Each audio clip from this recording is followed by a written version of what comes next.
त्या पप्पांचे पाय सुजतायत म्हणून पप्पांना चालता येत नाही, म्हणजे वजन घेऊन चालणं तर शक्य नाही. आता सूज नाही कमी आली पण तरी पण त्रास होतो म्हणून जास्त वजन नाही घेऊन येऊ शकत, म्हणून आणलं नाही. त्यांना खूप काही द्यायचं होतं तिकडनं गावावरून, तर काही एवढं द्यायचं असतं. आम्ही जेव्हा जातो तेव्हा आमची डिक्कीमध्ये जागा पुरत नाही, एवढं सगळं अख्खं भरून घेऊन येतो आम्ही.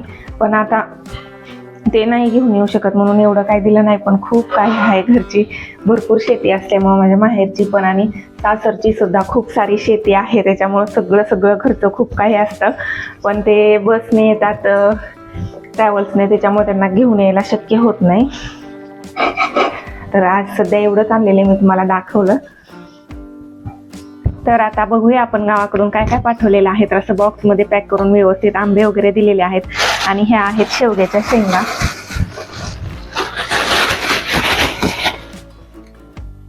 तर ह्या शेवग्याच्या शेंगा आपल्या शेतातल्या आहेत, माझ्या सासरच्या आहेत ह्या. तर आपल्या शेतातून जेव्हा काही गोष्टी येतात, गावाकडून पाठवलं जातं, तेव्हा किती जीव मोठा होतो, एकदम छान वाटतं. कारण मी दूर असल्यामुळे मला आपल्या घरचं असं काही कुठल्या गोष्टींचा उपभोग घेता येत नाही. कारण आमच्या शेतात ड्रॅगन पण खूप असतात, पण ड्रॅगनचा सीझन असतो जून ते नोव्हेंबर, डिसेंबर, ऑक्टोबर नोव्हेंबर असतो. ऑक्टोबर नोव्हेंबर, जून जुलैपासून ऑक्टोबर नोव्हेंबरपर्यंत, जोपर्यंत पाऊस येतो तोपर्यंत ड्रॅगन येत राहतात. आणि त्यावेळी आमचं गावाला जाणं येणं होत नाही आणि त्यांचं पण इकडे होत नाही, म्हणजे आम्हाला खायला भेटत नाहीत आणि असं होतं. म्हणून तर आता पप्पा आले तर त्यांनी येताना मम्मीने एवढ्या सगळ्या शेंगा दिल्यात ह्या. आणि दुसरी गोष्ट म्हणजे हे चिकू आहे, तर हे चिकू कोणी पाठवले ते मला माहित नाही, कारण आमच्या शेतात चिकूचं झाड नाही एवढं मला माहिती आहे, आणि लिंबाचं पण झाड नाही. पण मला बहुतेक असं वाटतं हे चिकू माझ्या माहेरवरूनच पाठवले असतील, माहिती नाही मला, पण असं वाटते. कारण माझ्या मामाच्या घरी खूप झाड आहेत आणि माझ्या मामाचं घर माझ्या आईच्या गावापासून जवळच आहे, तर येणं जाणं होतं तेव्हा भरपूर गोष्टी ती पण पाठवती. तर चिकू आणि लिंबू आहे, याच्यात काळं तिखट दिलेले.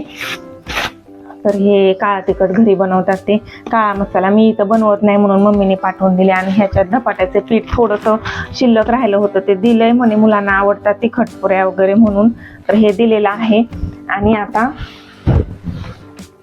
या बॉक्समध्ये आंबे, तर ही सीताफळ, हे सुद्धा आपल्या घरचे आहेत, आमच्या शेतातली, माझ्या सासरची. तर हे गोल्डनचे एवढे दोनच आणलेले आहेत, म्हणजे दोनच सापडले असतील, कारण हे जरा लेट चालू होतात, याची स्टार्टिंग अजून झालेली नाही. तर हे 2 सीताफळ जेवढे सापडले तेवढे आणले असतील त्यांनी. आणि हे आहेत आंबे, बघा हे आंबे.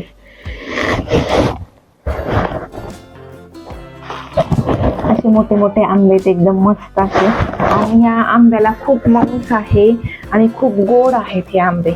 या 2 आंब्याचा रस केला ना तरी सगळेजण खातील, एवढा भरपूर असा 2-3 आंब्याचा रस निघतो. ते दबायला लागले, कलर पण चेंज झालेला आहे, 2 दिवसात पिकतील. इकडे पाठवायचे होते आणि तोडलेले 4-5 दिवस झालं होतं, पिकून जातील म्हणून झाकून ठेवले नव्हते, असे उघडेच ठेवले होते. थंडी आहे तरी पण पिकलेले, वास सुद्धा मस्त येते. तर आता आपण मस्त आंबे आणि रस एन्जॉय करणार आहोत.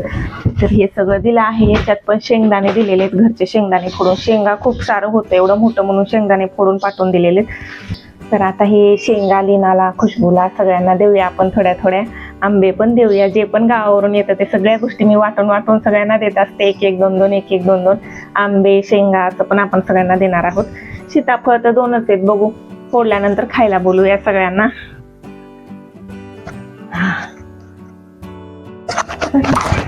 ही बघा, आल्या आंबा खायला लागली, आजीने आंबे पाठवलेत तर. आणि आता मी बनवणार आहे दुपारच्या जेवणात आंब्याचा रस. तर इथं हे असे आंबे कापलेत मी, एवढे मोठे आंबे कापलेत. आता ह्याचा रस बनवणार आहे मस्त दुपारी. कशी खाते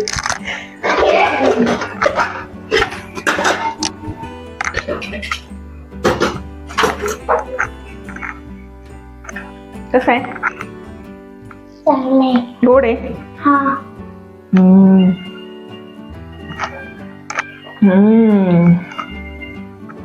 मस्त, एकदम गोड आणि खूप छान आहे. 2च आंबे कापलेत, आता बघा किती रस निघतोय. आज दीदींचा बर्थडे आहे, तर आज आपण आता बर्थडे सेलिब्रेट करणार आहोत. तर सायंकाळची वेळ झालेली आहे, अंधार पडलाय बाहेर, 7 वाजलेले आहेत. तर आता आपण केक कापून घेऊ आणि नंतर जेवणासाठी पाहूया. ठरलं आहे की बाहेर जाऊया कुठेतरी, तर मग बघूया. आता सगळ्यात आधी केक कट करून त्यांचं औक्षण वगैरे करून घेऊ. तर चला मग. आता केक कट करण्याच्या अगोदर मी औक्षण करून घेत आहे, कारण आपल्याकडे केक कट करण्याच्या अगोदर वाढदिवस असतो त्या दिवशी औक्षण केलं जातं. कुठलंही काम चांगलं काम करून येतो तेव्हा ज्याप्रमाणे आपल्याकडे औक्षण केलं जातं त्याचप्रमाणे बड्डेच्या दिवशी सुद्धा औक्षण केलं जातं आणि औक्षण केलंच पाहिजे. म्हणून मी इथे आज सगळ्यात आधी औक्षण करून घेते. आता औक्षण झालं का आम्ही केक वगैरे खाऊन घेतला थोडासा आणि मग बाहेर आलो जेवणासाठी. तर इथे काटियावाडी हॉटेल खूपच छान आहे. इथं जेवण खूप छान भेटतं. साधं सुधं सिंपल असं जेवण असतं, पण खूपच पौष्टिक आणि चांगलं असतं. आणि तसं तर पंजाबी वगैरे पप्पांना सुटेबल नाही होणार म्हणून आम्ही गेलो नाही तिकडे. तर त्यांची तब्येत पण एवढ्यात बरी नसल्यामुळं ते तंदूर रोटी वगैरे त्यांना नाही चालत, तर म्हणून मग आम्ही तिकडे जायचंच कॅन्सल केलं आणि या ठिकाणी आलो आहोत. तर इथे खूप छान जेवण भेटतं आणि खूपच मस्त असतं. सिंपलच असतं पण काठियावाडी टाईपचं असतं. छाछ वगैरे असतं प्यायला आणि बरंच काही असतं. तर इथं याप्रमाणे अगोदरच टेबलवरती सगळं लावून ठेवलेलं असतं. सॅलड असतात, चटण्या असतात, अचार असतो आणि कुठलंही एक फ्रूट असतं, भुंगरा असतो, छाछ असतं भरपूर, जेवढं पाहिजे तेवढं प्यायला.